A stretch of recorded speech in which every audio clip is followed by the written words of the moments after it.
memang saya rasa benda tu tak jadi lah. Okay, so macam mana tiba-tiba boleh buat konten pasal nak mengira? Oh, saya ingat time tu bulan 12 tahun 2023 Toyota Alphard dah ada facelift yang baru. Diorang nak launching kereta baru Alphard. Ini official Alphard daripada Toyota Malaysia ke? Bukan, ni Toyota yang Recon lah time tu. Okay. So saya pun kira lah, kalau nak beli Alphard ni, kita takkan nak beli Alphard kan. So kita kira berapa lah bajet nak beli Alphard Kenapa ni. tak boleh beli Alphard? Belilah. Tak nak.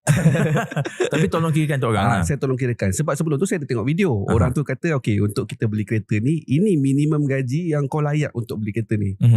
Lepas tu bila saya dah like video yang macam tu, came across lagi 10 video yang sama. Beli Mercedes ni gaji 3,000.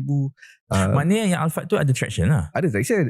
Tapi sebelum tu, belum keluar lagi video Alphard tu. Saya tengok video orang, dia kira pasal gaji minimum untuk dia beli kereta mewah. Yes. Oh, kita pun sedap dengar. Saya nampak macam Wapcar selalu buat benda tu. Tapi dia kira habis lah daripada atas sampai bawah. Termasuk insurance lah, maintenance lah untuk 9 tahun terus.